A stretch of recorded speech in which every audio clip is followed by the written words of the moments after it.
Welcome to the 700 Club Canada. I'm Brian Warren. It's so good that you've joined us today. We've got an incredible show for you today featuring stories of men and women forever changed by extreme circumstances. Like Tiffany, who was attacked by a shark while on vacation and fights to survive. And later, you'll learn how a young boy's life was forever changed when his parents were killed and how he learned to forgive the killer. But first, I'm going to be joined by singer and songwriter Josh McCabe of Caves to share how a difficult season in his own life became the inspiration for his latest project. Take a look.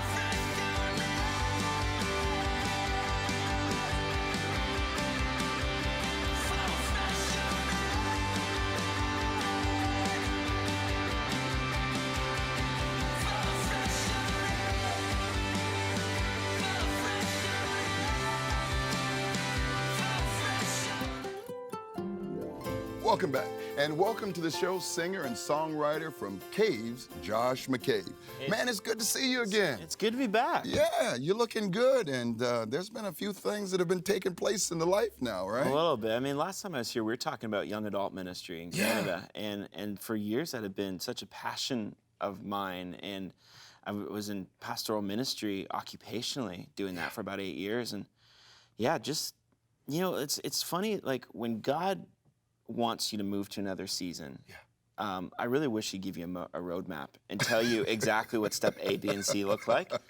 Yeah. Sometimes he just gives you the promise of a destination, but doesn't really tell you how you're going to get there. Well, you know, isn't that so true? And many times we want specifics. We want to know details and everything else. I mean, I love how when God said he was going to make woman, he had to put man to sleep because otherwise he'd be interfering all the way, right? Yeah. But when you look at yourself and Kayla and what you have done, talk to us about Caves. What's going on? Yeah, you know, this fall we had left our season at the church, and it was really actually a beautiful thing because we again felt God was stirring something, but we didn't know what it was. Yes. I always said I'd never do music full time, and I didn't know whether it was a lie. I believe that's just crazy and that does not work, or I don't know what it was, but I said I'd never do it full time. And I remember coming home, and I got to tell you this story because it's so crucial where we're at. Yeah. I went to this conference and I saw all these pastor buddies there. Yeah. And I came home that night and I sat on my couch and I just started crying. And my wife can kind of overhear me, and as we talked it out, I said, I just feel so insecure. I feel like everybody's living their best life now. Everybody's got it all figured out. Everyone's got this great community, this bustling ministry.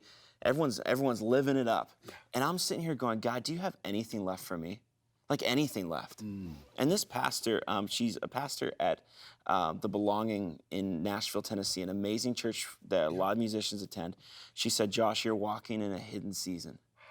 And you're not forgotten, but you're an arrow that's being pulled back. And the more tension you let God place on that arrow, the further it's going to fly. You're walking in a hidden season. And I turned around and began to write songs out of a hidden season. You know, there's a lot of people that identify with that right now because on the surface, you know, we might be talking clean, but we're still hurting on the inside. We're saying, you know, how you doing, man? You know, great. Oh, Lord is good. Praise the Lord. Hallelujah. But at the same time, we're saying, God, do you have more for me? And this is my song in the desert when all that is within me is dry. How did God begin to walk you out of that word, this hidden season? Well, he said to me, if you really want to take on new ground, you're going to have to get more honest than you've ever been. And I began writing from that honest place. I said, you know what? I'm going to talk about my breakdown. I'm going to talk about my insecurity. I'm going to talk about the addictions I've overcome. I'm going to talk about the days in our marriage where we weren't sure we could be parents, pastors, husband and wife, friend, like all those things together. Like I'll talk about them. Yeah, real stuff. And you know, whenever I play some of these songs live and I just share, I go, you know, I've overcome this addiction in my life. You just see the walls in the building and in the room just come down. Yeah. And people become so much more receptive. And if I've got to be brutally, painfully, awkwardly honest so that God can do something new in someone's life, then so be it. I don't really care what people think of me. You know what? I love that, and you know, your heart. I've always appreciated your focus and your ability. But I think there are people that are identifying with that right now. That God can use me, warts and all. Yeah. And but He's got to get beyond the facade. Yeah. Because we do put on a facade many times. Yeah. And when He was speaking to you about that, being transparent. What was a practical thing that you had to do beyond being honest? I had to write it. I had to live it. I had to start talking probably more about my failures than my successes. Because I think that people don't need to hear about your success. The fact that you're still standing there serving God and still married and still a father and still passionately wanting to see heaven come to earth. And every time you open your mouth to sing, I think that's the testimony right there. And to be honest, just to tell all the failures and the low points, I think so many people, more than we realize, find themselves in that story. You know what? Brokenness is not a bad word. Yeah. And I think that's what you're really saying right now. Because out of that brokenness, there comes a greater blessing from that. This project that you're doing now, and you're traveling, you're getting ready to go into Red Deer and some other places. You don't always stay. I like to say that when God opens one door, He closes another, but it's hell in the hallway. But you're out of the hallway. So talk to us. How'd you get out of the hallway? Well, you know, this fall, for starters, when we left the church, we're kind of going, okay, what's next? Do I get a quote unquote real job? Like, what am I going to do? But like opportunities kept arising, and I go. So we looked at each other and said, I guess this is what we're doing? Yes. But God confirmed it along the way in ways that don't make sense. We said, God, if you want us to do music full time, there's this thing that comes out of our bank account every month, and that's your living cost. Yeah. You can't put that on credit card. No, you can't delay that payment. And you can't pray that away. No, totally. You cannot delay that. So God, if you're in this thing, you're going to send somebody to cover our rent. And 24 hours later, somebody called us, transferred us the money for our rent for 1 month, 2 months, 3 months, 4 months. And we go, how can the Lord not be in this? And so we've walked through the door, we've come out of the hallway and said, you know what, this is where we're at. And as long as I've still got breath in my lungs, I'm going to sing about the seasons God's brought me through. And believe for God to speak prophetically over people's seasons. You know, I'm going to ask you to even speak that in some of the lyrics of your songs in a moment. But, you know, it's interesting when we say, God, I'm not going to do this. Because I said, I'll never play in cold weather. And Yeah. you know, it gets a little cold out there in Alberta, doesn't it? Never say never. Yeah, and that's why I said, because God can always use that never and turn it into a divine appointment. You've been sharing the stages with the likes of the Newsboys and who else? Yeah, we just did this tour with a great Canadian band called Love and the Outcome. And then this fall, me and my really good friend John Neufeld, formerly from Starfield, are going out on a cross-Canada tour together. And you know, I think to me, what I love doing is I love sharing the stage with artists that become friends and that share that desire for the kingdom to come to earth. And that's been the most fun. Those are the highlights for me. It's not always the big stages. It's when you're in the trenches with friends together. From the pastor who said he didn't want to sing. Yeah, totally. Right. So prophetically, as you're leaving, tell us about Caves and then what you want people to know out of this. Yeah, I mean, Caves came out of a journey where I left ministry for a year and felt a lot like Elijah and David did when they were fleeing to the caves, going, God, when is the season going to end? And the interesting thing is that I still feel in that season, constantly going, God, when is the abundance going to come? And I've just realized that if we want God to make us the fullness of who He's called us to be, we're going to have to keep digging deep all the time. Yeah. All the time. You know, Josh, we need to talk again. Corey ten Boom said, whoever God uses greatly, He has to bruise greatly as well. Yeah. And I thank you for your transparency and your honesty and caves. And looking forward to seeing you again and hearing the other side of this testimony. Absolutely. You know, you might be in that cave, and that's the greatest place, because out of that place, out of darkness, God can bring His greatest treasures. If you need more prayer, 1-855-759-0700. Prayer partners are standing by. Up next, a trip to paradise becomes a fight for survival as Tiffany comes face to face with a shark. Another cave.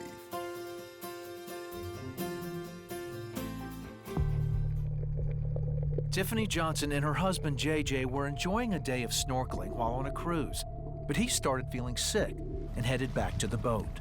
In the meantime, my wife is just out there snorkeling by herself. Never thought that she was in any kind of danger. But in these waters, danger is always close by. And I felt like I had bumped into something.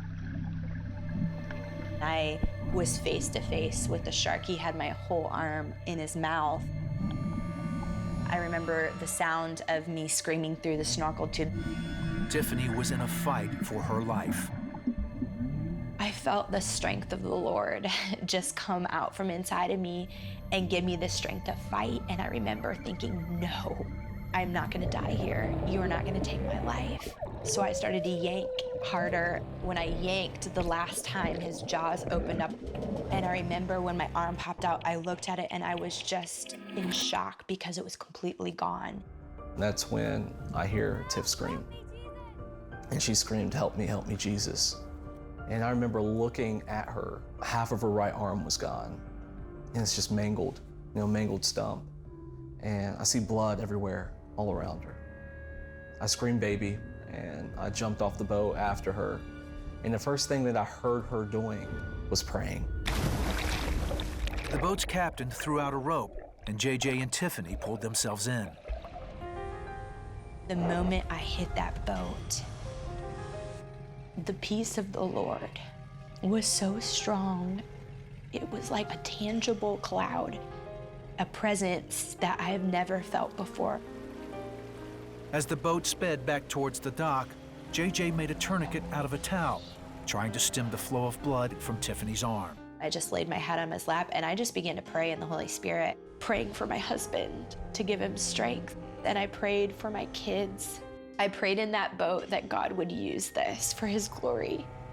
That was the only time that I felt like, oh my gosh, my wife could die on me. Once back on shore, they called an ambulance. Tiffany was rushed to the Nassau hospital and taken into surgery. I remember making phone calls to her immediate family, my immediate family, telling them what happened, just to pray for her. So I was just praying that the Lord would just heal my wife, that she would be okay, that she was going to make it through this. The surgery lasted 4 hours, but it wasn't over. After the surgery, the doctor approached me and told me, Mr. Johnson, your wife, she's stable and we stopped the bleeding, but she needs to see an American doctor as soon as possible. Without proper and immediate care, Tiffany could lose what was left of her arm, or worse, develop a life-threatening infection. But they really just did not have the resources like we do here. And so I was in a lot of pain. But getting back to America wasn't so easy. We knew that we needed an act of God and a miracle for us to get back. Their only option was to hire a medevac crew that would fly them from Nassau back to the States. It cost $16,000 for the medevac flight. The medevac company told JJ, if we don't get this pre-approved, chances are it's going to be an out-of-pocket expense. JJ was more than willing to pay, but the couple still prayed for another miracle. 2 hours later, they got a call from the medevac company. You don't have to worry about one penny of it. We'll take care of it. And I remember JJ hanging up the phone and just bawling. Less than 24 hours later, Tiffany and JJ landed in Charlotte, where an ambulance was waiting. It's just incredible just to see how God moved the mountains for us to get back home. And we didn't waver on our faith. We just knew that he was going to come through. Tiffany never fought infection and had 2 more successful surgeries, one of which was an innovative nerve transfer surgery that allowed her to control a prosthetic arm. I remember tears kind of starting to roll down my cheeks as I was realizing that everyday tasks are not going to be the same. And JJ looked over at me. He's like, "It's okay. We're just going to establish our new normal now." And they have done just that. Tiffany leads worship at church, and together she and JJ continue raising their 3 children, Kylie, Luke, and Natalie. They thank God for his faithfulness through everything. My prayers were definitely answered, more than I could ever imagine. She's not only alive, but she's thriving. And her testimony is one that's going to last for ages. The tears I cry are not of depression and frustration and why me. They're tears of gratitude that I'm even here. Like, I shouldn't even be alive. So it's just a limb. So anytime I do get frustrated or feel like, this is just not fun, it's just a reminder that I'm here and I'm alive and God's in this and he's using it. Our boat was being pulled without us knowing. The boat just smashed into the concrete wall, and the force of this water was so strong. I put my arms around my daughter, and she was ripped away from my arms. I was just screaming, "Where is my daughter?" Suddenly, a man walked up, and he said, "Ma'am, I think we have your daughter." He came with a sense of peace. Felt like he was an angel.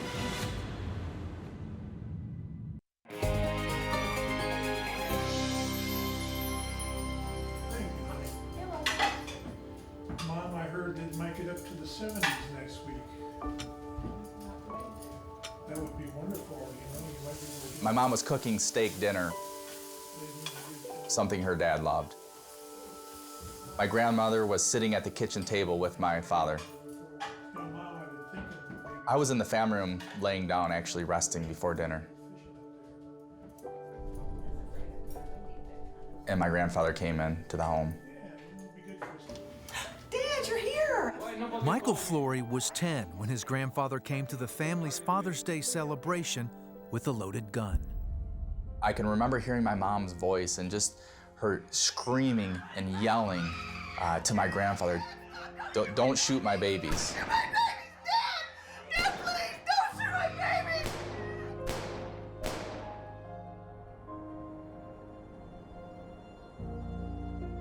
When he came into the living room, I just thought, this is the end of my life. A nice, normal family. That's Michael, his grandmother, and 2 of his 3 sisters were hospitalized with gunshot wounds. 2 days later, Michael learned that his parents had been killed in the rampage. I can remember just being totally devastated and angry and not understanding why, this had to happen to me. And his grandfather faced multiple murder and attempted murder charges. Meanwhile, Michael's older brother, Chris, left the Marines to raise him and his 3 older sisters. I could just remember laying in my bed and crying myself to sleep and, just being full of fear. The grandfather was found not guilty by reason of insanity. He served only 2 years in a high-security mental hospital and was later released into a halfway house. And I can just remember thinking as a boy, that doesn't make any sense. How can he be free to come and go and live out his life when he's destroyed my life? He's taken my parents. Michael started having bouts of rage, and for a while, hockey gave him an outlet. I can clearly remember times where my whole motivation for getting on the ice was I wanted to hurt somebody, By 14, Michael was overcome by depression. The depression was so deep that I would lose feeling. I couldn't taste anything. It was like the blackest, darkest place you could ever be. It was still cold, so I wouldn't eat. I wouldn't do anything. I would just sleep. Once an excellent student and active young man, Michael barely passed his classes and dropped out of sports. Then his grandfather died. Shortly after the funeral, Michael was put into a mental hospital after he threatened to kill himself and his brother Chris. I remember in that night just, calling out to the Lord and saying that, to God that I can't do this anymore. And I can remember just feeling an overwhelming presence, and I heard, "You're gonna be okay and you're gonna get through this." Michael says even though he didn't understand his experience, it was still comforting. In the meantime, psychologists diagnosed him with major depression and mood disorder. It's a sickness that's passed down from generation to generation, and your grandfather was mentally ill. But the hope is that we can get the chemicals balanced out through this medication. But the counseling, medications, and treatment failed to give his mind any relief. And I felt like my life was spiraling out of control, and that I was losing whatever life I had left, I was losing it. Michael turned to drugs and alcohol to numb his pain. Every day I would carry the loss of my parents and would carry the what had been taken away from me, and by going out and getting high or getting drunk, it was a way to just kind of eliminate all that. By the time Michael was 20, he was on his own, working 2 jobs, and drinking heavily. He says that's when he started hearing voices in his head. You need to kill yourself. You're worthless. One night on his way to work, I knew it was the night that I was gonna take my life. but he ended up at his brother Chris's house. His sister-in-law was the only one home. She knew what Michael needed was prayer. I had no idea what I was even doing. She was praying, and then people from their church came over. They even got on a prayer network. And that night, very similar to an experience I had in the hospital 5 years prior, I had an experience of the love and the presence of God. And it came flooding in, and when it came flooding in, maybe after an hour or two of them praying, I remember all those voices were gone. And I remember a peace that, really was beyond anything of this world. It felt a lot like being back with my mom and dad, having a mom and dad that loved me. And about a month later, at a service at church, I went forward to receive Christ and to receive baptism of the Holy Spirit. And at that point, my life just began to drastically change. Michael says the first thing that happened was that God restored his mind. It was just such an amazing thing, and all the voices and everything that psychology couldn't do or medication couldn't do, those voices were gone in an instant. Gone, too, is the hatred he felt towards his grandfather. And I just asked God to help me forgive him, and I just remember it was like a huge weight lifted off my back. Michael now runs a successful business with his brother Chris and preaches around the world. He's also raising 8 children with his wife Cassie.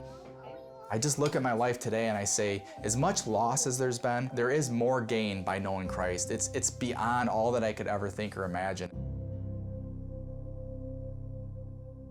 Michael had a rough beginning, but God was able to redeem even that which was the beginning and make it better and greater. I don't know what you're going through today, but I really believe that God wants you to know as well. The latter shall be greater than the former. Hey, if you need some help, 1-855-759-0700. Prayer partners are standing by. But make sure you let it go. Let that go, because unforgiveness is a gift that no one can afford. We here at the 700 Club Canada believe that Jesus speaks today, and we want to get something into your hands and also encourage you to become a 700 Club Canada partner. For just $20 a month, as a 700 Club Canada partner, we'll send you this DVD, and it's called Angels, Their Power, Their Purpose, and also their protection. God has given these angelic beings very specific commands to keep us in all our ways. And Pat Robertson takes us through their significance, and it would be such an encouragement if you would call now. 1-855-759-0700. Prayer partners are standing by.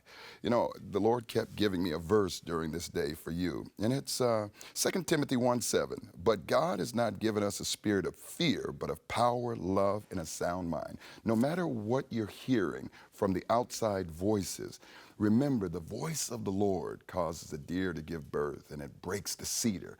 And it's God's voice that you have to hear when he's calling you to a new place. We've got a special treat for you as we close. We have Caves performing More of You. Remember, God is with you, and with him for you, nothing can stand against you.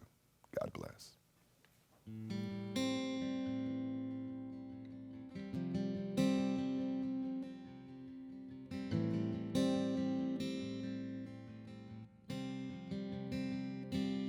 Cause when the fire inside's not burning anymore, and the wind against is blowing on too strong, and if the gates of hell come knocking at my door, let heaven come.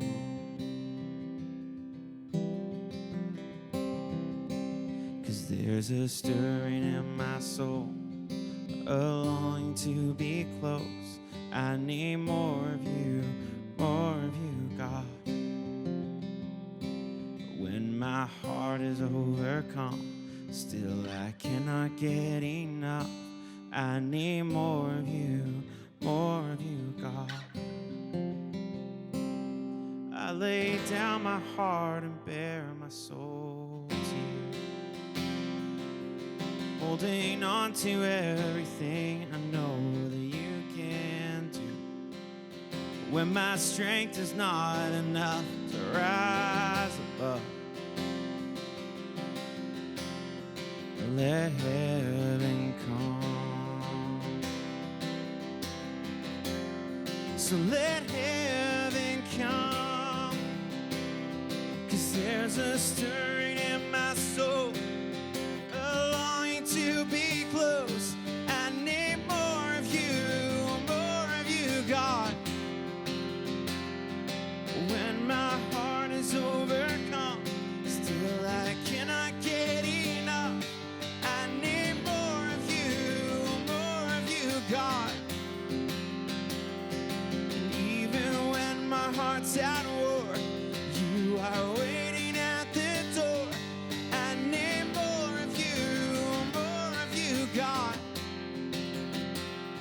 And when my heart is overcome, still I cannot get enough. I need more of you, God. To contact us, phone 1-855-759-0700. You can email us at cba@700club.ca. You can now like us on Facebook and follow us on Twitter or Instagram.